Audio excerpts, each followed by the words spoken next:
Hello and welcome once again to a weekly replay with me, Hijack, and today we are on Minsk, a Tier 8 match, and I'm in my Tier 6 Russian tank destroyer, the SU-100. Now on Minsk, when I'm in the tank destroyer, especially on the north spawn, I like to go park myself in A1. There's a nice bush next to a bunker that allows me a perfect shooting line down the one line through the EF area where the buildings and doorways are. So as you can see, the team deploys with some heavies and tank destroyers going down the 9-0 line. We've got some lights and mediums in the middle, and the remaining team going down towards the 1-2 line. Now the SU-100 is a Tier 6 tank destroyer. It is probably one of my favorite tank destroyers currently in the game. It has a good alpha with an alpha on the top gun of the 390 with 175 pens, so it's good for most Tier 7s and especially Tier 6s, which you fight a lot. So it's a 122mm gun, so it's really well. So it's really good, does a really good job. So as you can see here on the map, the Cromwell B has YOLO'd through the doorway and has crossed over to the F line, so he's pushed deep into the enemy territory. The P-43 Tur is also joining him, and we will definitely see fairly quickly what happens to them as they push in there. So as you can see, the Spic as well as a bunch of the other light medium tanks are pushing deep into the other side of the center line, which leaves not many targets for me to shoot, seeing as I need them to cross over to our side in order to shoot them. So with quite a few enemy tanks deep on their middle area, there's not much else we can really do. So now you can see the AMD 178B is joining him. So there's not much more I can do at this point. So I'm going to head towards the middle section and try to support the T-3485, LT-432, and the IKV-90B, who are camped over in C5, C4. See what help I can give them. So I'm going to aim in on that STRV-74, who got tracked. And he takes a hit, and I take a wild stray shot and manage to clip him in the turret, taking him out of the match. I did not expect that one to go in. The accuracy at distance with the SU-100 is sometimes problematic, but hey, sometimes RNG is your friend. And, well, that one was a pure case of it going my way.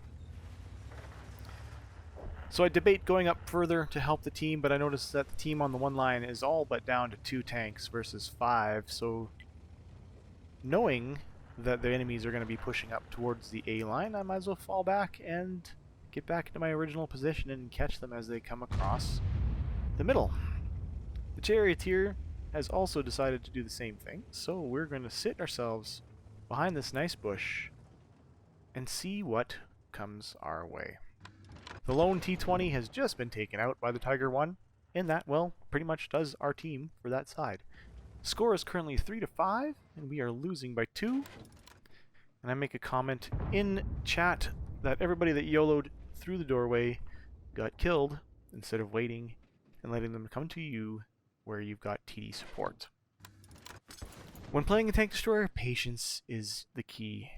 There's going to be a little bit of a slow period here, and that is because you got to wait for the enemies to come to you. If you go to them, chances are you will die.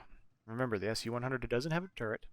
It has only about 15 to 20 degrees of gun traverse, and it's slow to turn the tank. So really, your best bet is always have something directly in front of you to take it out. Enemy Tiger 1 has strolled into the center and got spotted by the LT-432, but here we go. Panther medium tank drives straight up the middle towards me into my gun.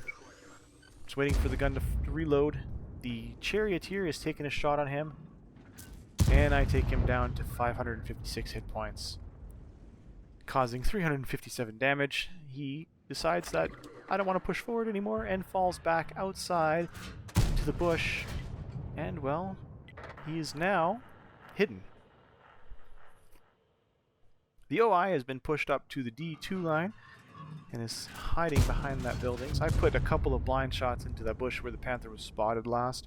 Maybe I caused some damage, maybe I didn't. I guess we'll find out later on in the match. The score is now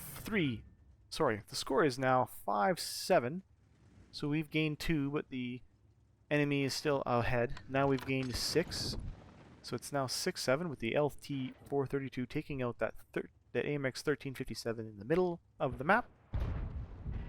The OI is playing peekaboo on the edge of that building there, and the T-3485 is looking like he is going to engage him, which is a huge mistake as he's totally outgunned.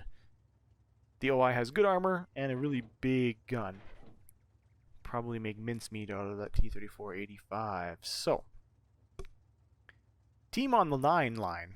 We got a Tiger P and a Scorpion G and an M44 artillery, which is for some reason moving up.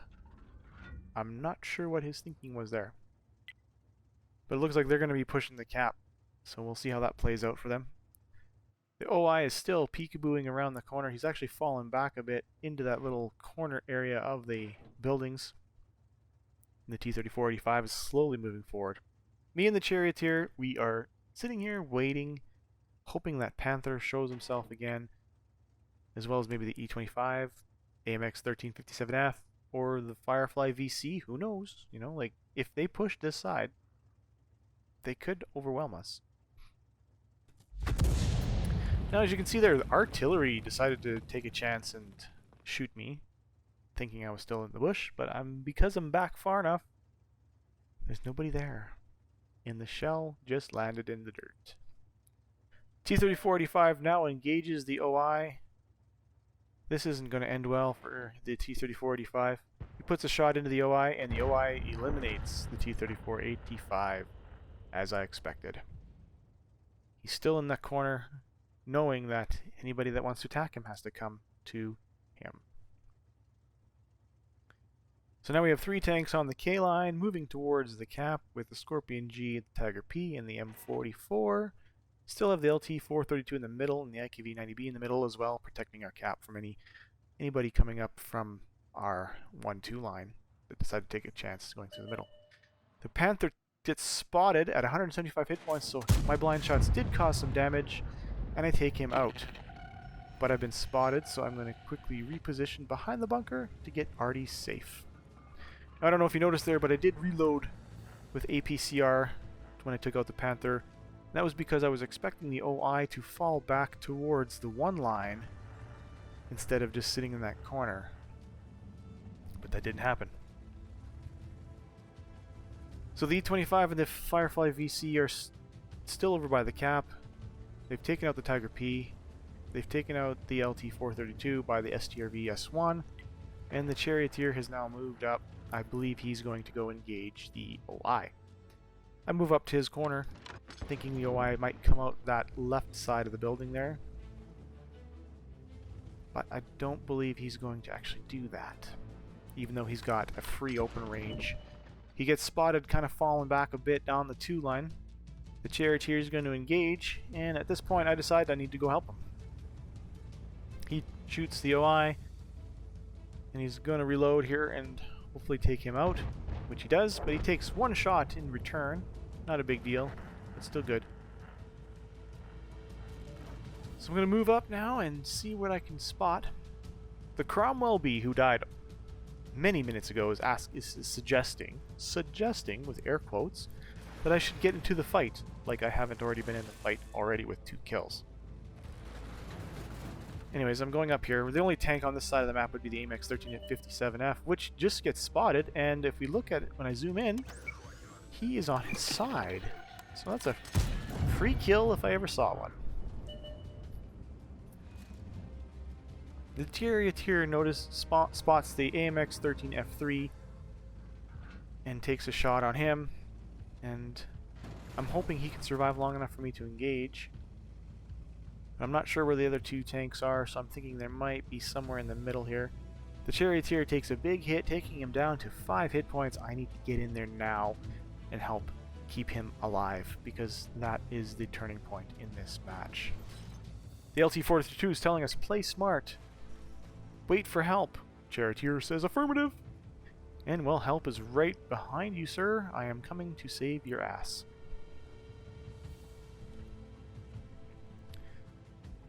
I'm not sure where the artillery is, but he is down in the K1 area, so I'm asking where he is.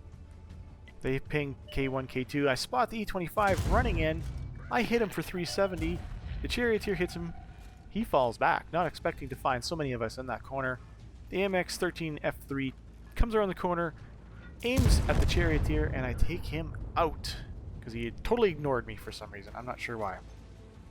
Charioteer decides to push on that E25 who's coming around the left side of the building and gets taken out by the SU-100. E25, of course, comes around the left side of the building, but doesn't push me, which is a mistake on his part, allowing me to turn and aim in and take him out of the match. If he had pushed me, rushed into me, he could have kept me circled with his fast reload and taken me out in probably one or two more shots.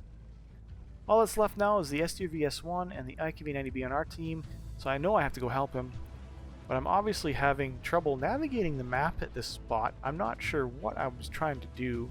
I'm thinking of maybe sniping the SU-100, but I don't know exactly where he is. He does get spotted over there, but without getting a silhouette, there's no way for me to snipe, so I have to get in closer to figure out exactly where he is. If you look on the map, it shows him kind of in like one of the alcoves at the edge there, so I need to get up and help. The IKV-90B is just sitting there in a nice camping spot in order to shoot him. I suggest to the IKV-90B, "Stay there, sir. Let me spot him for you." So I pull up cautiously to the alleyway, cautiously hoping he's not going to be there. And guess what? He's not there, because that's the wrong one. He's in the next one. So I drive up, and I proxy spot the SU-100, and I let him proxy spot me, knowing that I'm here. I can see that he's aiming in my direction, which allows the SU-100 to take a shot at him, taking him down 237 hit points, which I got assistance damage for. He takes another shot for 250, again giving me assistance damage, taking him down to 324. Now, because of my tank not having a turret, I'd have to go completely out around the corner and then turn in order to get my shot on the SU-100, and doing so would expose my side, allowing the SU-100 to take me out of the match. There's no easy way for me to get around this. The only way to do it is to wait for him to shoot. Once he's on reload, then I can do it. IKV-90B takes him down again to 51 hit points with another 273 points of damage. All I need now is the SU-100 to shoot, and then I can go on. Currently sitting at 5 kills, which is great. I haven't done that very often at all. I've already reached the requirements for the mission that I was on for Union, I believe. Union 7, I believe it was. We'll find out later. Hoping that he fires. I told the team, let me know if he fires. So I'm like, hey, IKV-90B, it's all yours. He has fired. IKV-90B is fired or bounced. So I come in, and because I've got him on the reload, shoot his lower plate and take him out of the match. With 6 kills, securing me the top gun. So in the end of that, it turned out to be a Mastery Badge, Ace Tanker, Bruiser, and Fire for effect, as well as the top gun for the 6 kills. Managed to shoot 11 times, with 9 of them hitting and 9 of them penetrating, which is really good accuracy. Took a loss of 2,650 credits for firing all that premium ammunition, but it walked out of there with 1 bond and, of course, 2,580 experience. Thanks again for joining me on this weekly replay. I hope you enjoyed it. Hope to see you around next week.